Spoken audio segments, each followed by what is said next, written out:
नमस्कार, Byju's exam prep IAS Hindi platform पर आपका स्वागत है। दोस्तों, आज हम लोग 14 जून 2022 के दैनिक क्विज की चर्चा करेंगे, जो कि आपके संघ लोक सेवा आयोग के 2023 के प्रारंभिक परीक्षा के दृष्टिकोण से लाभदायक सिद्ध हो सकता है। तो आइए पहले प्रश्न की ओर चलते हैं। पहला प्रश्न है, टूटे चावल के संबंध में निम्नलिखित कथनों पर विचार कीजिए। यदि चावल का दाना दृढ़ ना हो तो उसे टूटा हुआ चावल कहते हैं। यह कथन एकदम सत्य है, क्योंकि अगर वह दृढ़ होगा तो वह टूटेगा नहीं। दूसरा कथन है, वर्तमान में चीन भारतीय टूटे चावल का शीर्ष खरीदार है। पहले इसका ज्यादातर निर्यात अफ्रीकी देशों को किया जाता था। दोस्तों, यह कथन भी एकदम सत्य है, इसी से संबंधित समाचार पत्र में आया हुआ है। दोस्तों, तीसरा कथन है, टूटे हुए चावल का इस्तेमाल शराब और सेवई यानी नूडल्स बनाने के लिए किया जाता है। यह भी कथन एकदम सत्य है। अतः आंसर क्या होगा? 1, 2 और 3 यानी उपयुक्त में से सभी, यानी आंसर डी होगा। दोस्तों, इससे संबंधित इंडियन एक्सप्रेस में आई हुई खबर है, China takes over as biggest importer of Indian broken rice. दोस्तों, चीन ने भारतीय टूटे चावल के सबसे बड़े आयातक के रूप में, यानी चीन अब भारतीय टूटे चावल का शीर्ष खरीदार है, जो पहले ज्यादातर अफ्रीकी देशों को निर्यात किया जाता था। दोस्तों, यही कथन भी था। अतः यह जो है, आप देख सकते हैं, एक विश्लेषण के अनुसार चीन महामारी के दौरान भारतीय चावल का शीर्ष खरीदार के रूप में उभरा है। दोस्तों, विश्लेषण से यही पता चलता है कि भारत 16.34 लाख मीट्रिक टन चावल के कुल आयात में से लगभग 97% या 15.76 लाख मीट्रिक टन टूटे चावल के निर्यात किए थे। तो इस तरह से उस देश में इसकी मांग में वृद्धि देखी गई है। दरअसल चीन अब टूटे चावल का शीर्ष खरीदार है, जो पहले ज्यादातर अफ्रीकी देशों को निर्यात किया जाता था। दोस्तों, चीन मुख्य रूप से टूटे चावल को इसलिए खरीद रहा है जिससे कि वह शराब और नूडल्स बनाने के लिए इसका प्रयोग कर सके। चीन ने कोविड-19 के प्रयोग से पहले एक प्रतिनिधिमंडल भारत भेजा था और उस प्रतिनिधिमंडल ने कई चावल मिलों का दौरा भी किया। और जानकारों का यही कहना है कि मांग में इस बढ़ोतरी की एक और वजह मक्के की बढ़ती कीमतें भी हो सकती हैं। टूटे चावल की मांग में ऐसे समय में वृद्धि देखी गई है जब हाल के महीनों में खाद्य पदार्थों की कीमतों में वैश्विक स्तर पर वृद्धि दर्ज की गई है, खासकर यूक्रेन पर रूस के आक्रमण के बाद। तो दोस्तों, यहाँ पर आप आंकड़ा देख सकते हैं और यहाँ पर दिया हुआ है, व्हाट इज ब्रोकन राइस, टूटा हुआ चावल क्या है। इसको एक बार जरूर देखेंगे। अब बढ़ते हैं दूसरे प्रश्न की ओर। राष्ट्रीय न्यायिक ग्रिड यानी NJDG यानी नेशनल जुडिशियल डेटा ग्रिड के संबंध में निम्नलिखित कथनों पर विचार कीजिए। यह प्रश्न का जो स्तर है वह मध्यम श्रेणी का है। दोस्तों, NJDG देश के सभी कंप्यूटरीकृत जिला और अधीनस्थ न्यायालयों की न्यायिक कार्रवाई निर्णयों से संबंधित जानकारी प्रदान करता है। दोस्तों, यह कथन एकदम सत्य है। दूसरा है, NJDG पर मुकदमे की अवधि के साथ राज्य और जिला आधार पर ड्रिल डाउन विश्लेषण करने की क्षमता के साथ दीवानी और आपराधिक दोनों मामलों का केस डाटा उपलब्ध होता है। दोस्तों, यह दूसरा कथन भी सत्य है। दोस्तों, राष्ट्रीय न्यायिक डाटा ग्रिड, जो कि 2015 में इसे शुरू किया गया था, यानी राष्ट्रीय न्यायिक data grid E court integrated mission mode project का एक हिस्सा है। इसे भारत में विभिन्न अदालतों में न्यायिक प्रदर्शन को ट्रैक करने के उद्देश्य से लॉन्च किया गया था। यह न्यायालयों के लिए आदेश या निर्णय जैसे केस डेटा के लिए राष्ट्रीय डेटा वेयर हाउस के रूप में यह कार्य कर रहा है। NJDC लंबित मामलों की पहचान, प्रबंधन और कम करने के लिए एक निगरानी उपकरण के रूप में यह कार्य करता है और यह प्रणाली में देरी को कम करने और अदालत के प्रदर्शन की बेहतर निगरानी की सुविधा के लिए नीतिगत निर्णयों पर समय पर जानकारी प्रदान करने में भी यह मदद करेगा। तो दोस्तों, पहला और दूसरा तो सही है। तीसरा जो दिया है, NJDG पर मामलों के लंबित होने के किसी भी कारण का उल्लेख नहीं होता, यहीं पर यह गलत हो जाता है। दोस्तों, यह उल्लेख होता है। अतः आंसर ए होगा, यानी 1 और 2 सही होगा। दोस्तों, इससे संबंधित यह भी खबर इंडियन एक्सप्रेस में आई हुई है यहाँ पर देख सकते हैं in Bombay high court 40% post of जजेस वैकेंट, 5.88 लाख केसेस पेंडिंग, यानी लगभग 6 लाख केसेस पेंडिंग हैं, लगभग 6 लाख केसेस पेंडिंग में है। और बॉम्बे हाई कोर्ट में 40% अभी जजेस की नियुक्तियां करनी हैं। दोस्तों खाली पड़े हैं पद, तो इस महीने बॉम्बे हाई कोर्ट में 3 नई नियुक्तियां होनी हैं। दोस्तों यहाँ पर राष्ट्रीय न्यायिक डेटा ग्रिड की चर्चा की गई है, इस खबर को जरूर देखिएगा। अब बढ़ते हैं तीसरे महत्वपूर्ण प्रश्न की ओर। निम्नलिखित में से कौन विश्व भारती विश्वविद्यालय के कुलाधिपति हैं? तो दोस्तों यह प्रश्न अगर देखा जाए तो यह सरल श्रेणी में है प्रश्न।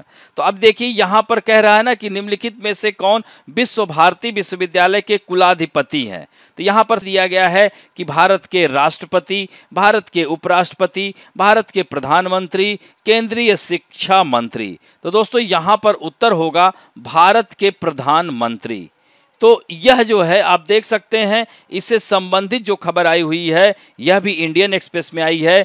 Bengal house passes bill to make CM chancellor of state run universities. तो दोस्तों पश्चिम बंगाल विधानसभा ने राज्यपाल को राज्य विश्वविद्यालयों के रूप में मुख्यमंत्री के साथ बदलने के लिए विधेयक पारित किया है। पश्चिम बंगाल विश्वविद्यालय कानून संशोधन विधेयक 2022 इसे कहा जा रहा है। दोस्तों पश्चिम बंगाल विधानसभा ने मुख्यमंत्री ममता बनर्जी को सभी राज्य विश्वविद्यालयों का कुलाधिपति बनाने के लिए एक विधेयक पारित किया, जो पारंपरिक रूप से राज्य के राज्यपाल के पास होता है। तो इस तरह से पश्चिम बंगाल विश्वविद्यालय कानून संशोधन विधेयक 2022 को 294 सदस्यीय विधानसभा में 182 मत यानी 182 मतों से पारित किया गया, जबकि 40 लोग इसके पक्ष में नहीं थे। तो इस तरह से भाजपा इसका विरोध कर रही है, इसे भी जरूर देखेंगे। अब बढ़ते हैं चौथे प्रश्न की ओर। इराक स्थित सावा झील हाल ही में चर्चा में रही,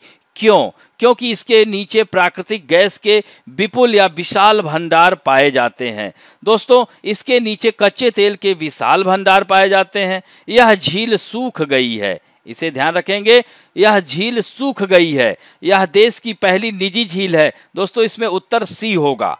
तो इसे जो है यहाँ पर आप देख सकते हैं, यह इराक देश है, यहाँ पर अवस्थित है यह झील। इराक लेक सावा रन्स ड्राई, यह सूखने की कगार पर। यहाँ पर आप मानचित्र में यहाँ पर देख सकते हैं, यह बगदाद के बगल में पड़ती है। यहाँ और अच्छे से देख सकते हैं, तो यह जल संकट के बीच इसको इराक की दक्षिण का मोती कहा जाता है, पर्ल ऑफ साउथ कहा जाता है इस सावा झील को। यह सूखी हो गई है। तो इसमें ऐसी नदियां हैं इसमें जो बाहर से आती हैं और पानी की आपूर्ति का कोई स्पष्ट स्रोत नहीं है, क्योंकि रेगिस्तान इसे चारों ओर से घेर लेता है। चारों ओर आप देख सकते हैं यह रेगिस्तान है। और इराक की बाकी झीलों और नदियों की तुलना में इसमें लवणता भी ज्यादा पाई जाती है। दोस्तों इसके पानी की रासायनिक संरचना के कारण कई चिकित्सीय रूप से उपयोगी खनिज शामिल हैं, जिसमें बहुत अधिक सल्फर होता है। झील में कई मछलियां और समुद्री जीव हैं, और इसकी मछलियां भी आप देख सकते हो उसमें कंकाल पारदर्शी त्वचा के माध्यम से वह देख पाती हैं, चूंकि यहाँ की मछलियां अंधी होती हैं। दोस्तों यहाँ पर यह सूख क्यों रही है? तो सबसे बड़ा कारण तो यह है कि जलवायु परिवर्तन, और लोगों ने यहाँ पर इसके जो भूमिगत जल का सबसे ज्यादा दोहन, यही सब कई कारणों की वजह से यहाँ की यह झील सूख गई है।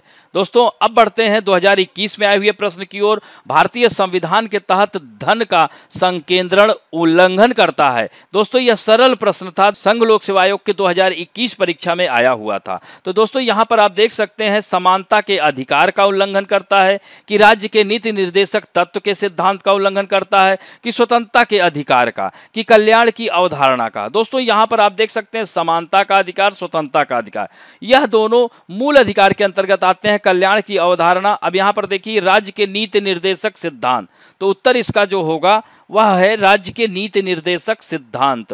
यानी दोस्तों राज्य के नीति निर्देशक सिद्धांत आप लोगों ने पढ़ा होगा, संविधान के भाग 4 में राज्य का नीति निर्देशक तत्व है, जो कि आयरलैंड के संविधान से लिया गया है। दोस्तों अनुच्छेद 36 से लेकर के 51 तक इसमें उल्लेख है। तो यहाँ पर यह आर्टिकल 39 की बात की जा रही है कि इसके नीति के कुछ सिद्धांतों को बताता है कि राज्य विशेष रूप से अपनी नीति को सुरक्षित करने के लिए निर्देशित करता है। यह समुदाय के भौतिक संसाधनों का स्वामित्व और नियंत्रण इस प्रकार वितरित किया जाता है कि सामान्य भलाई के लिए सर्वोत्तम हो। इस तरह से आर्थिक प्रणाली के संचालन के परिणाम स्वरूप आम नुकसान के लिए धन और उत्पादन के साधनों का संकेंद्रण नहीं होता। दोस्तों, अनुच्छेद 39B और C दो सबसे महत्वपूर्ण निर्देशक सिद्धांत हैं जो धन की संकेंद्रता को कम करने की प्रतिज्ञा करते हैं। तो यह भी महत्वपूर्ण था। अब बढ़ते हैं दोस्तों टाइप 1 डायबिटीज। दोस्तों, आप लोगों ने सुना होगा डायबिटीज आज भारत में पूरी तरह से पैर पसार रहा है। यह बहुत बड़ी समस्या है।